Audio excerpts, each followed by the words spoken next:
ابھی اس کا حصہ بنتا اس کو دے دو. نہیں جی کبھی کہتا ہے میری بھی تو چھوٹی چھوٹی اولاد ہے. کبھی تو خدا کے بندے یہ تیری اولاد کے لیے جو اللہ نے دیا ہے تیرا حق تجھے دے دیا, زیادہ دیا, بہن سے ڈبل دیا, اور جو بہن کا حق ہے تو اس کا حق ادا کیوں نہیں کرتا؟ یہاں یہی فرمایا کہ اولاد تمہارے لیے اولاد اور مال آزمائش ہے. یعنی انسان مال کی محبت میں یا اپنی اولاد کے محبت میں جائز اور ناجائز کی تمیز چھوڑ دیتا ہے. کئی دفعہ ایسے ہوا اور بے شمار آج حالات ہی ایسے ہیں کہ ہم حلال حرام کی تمیز نہیں کرتے کہ یار ہماری بھی اولاد ہے. نہیں, ہمیں جو اللہ تعالیٰ نے دیا ہے ہمیں اس پر صبر اور قناعت کرنی چاہیے.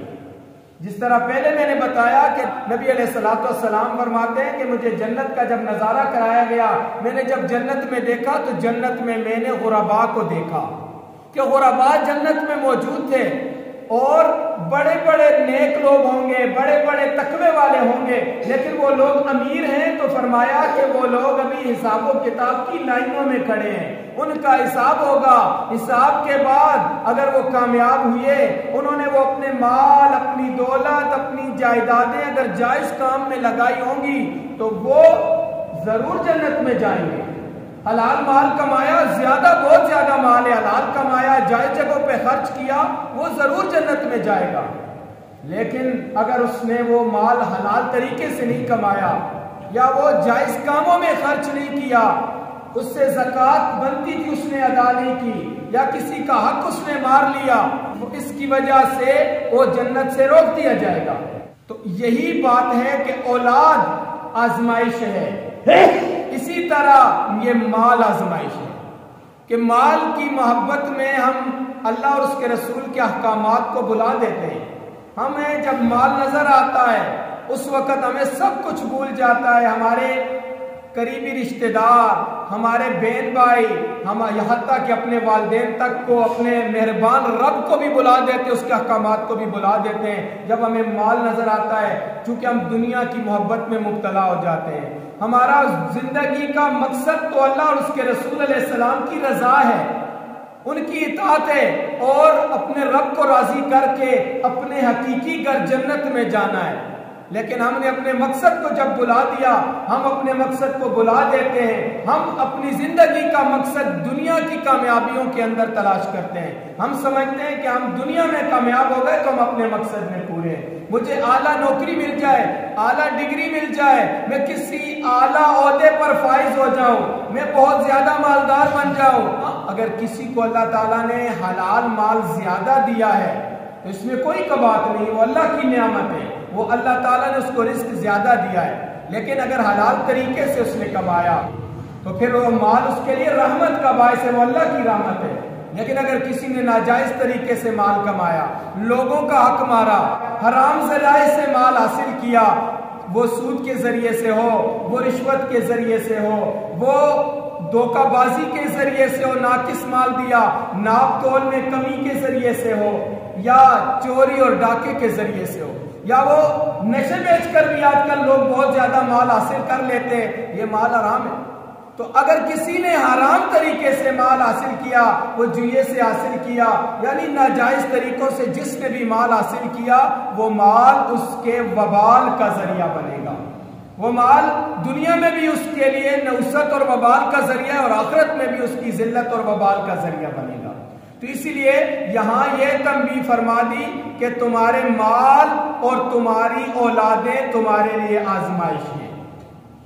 اگر تم اپنی اولاد کا حق ضرور ادا کرو, لیکن تم اولاد کی خاطر اللہ کی حدود کو کراس نہیں کرو گے, اللہ تعالیٰ کے احکامات کو نہیں توڑو گے, یعنی جائز اور ناجائز کام میں فرق کرو گے, حلال اور حرام میں فرق کرو گے.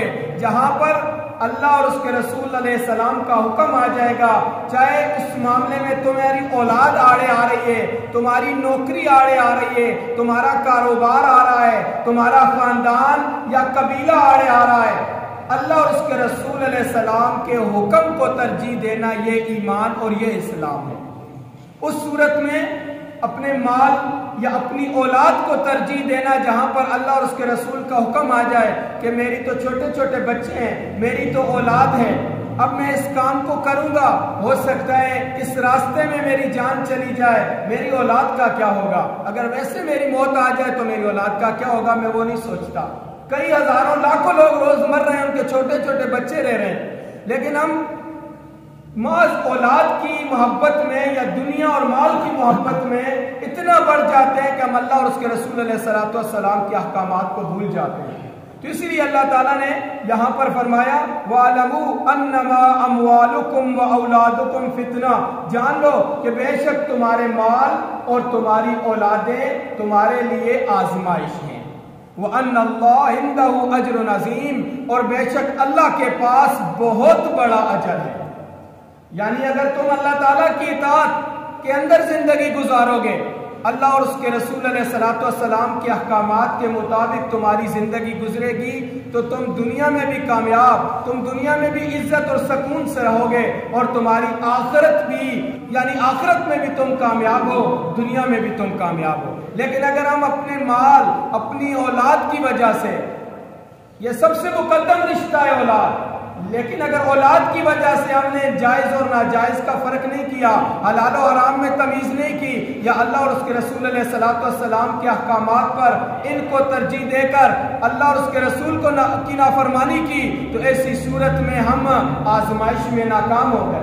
آزمائش میں کامیاب وہی لوگ ہیں کہ جو ہر چیز پر، حتیٰ کہ اپنی جان، اپنی ذات پر بھی اللہ اور اس کے رسول علیہ السلام کے احکامات کو ترجیح دیتے ہیں۔ لہٰذا دنیا میں ہم آئے ہیں تو دنیا کی زندگی اللہ کو راضی کرنے کے لیے، اللہ کی اطاعت کے لیے، یہ ہماری زندگی کا مقصد ہے۔ اور جو دنیا کے اندر ہم نے رہنا ہے یہ ہماری ضروریات ہیں، تو مقصد کو بلا کر ضروریات کو ترجیح ہم نے نہیں دینی ہے۔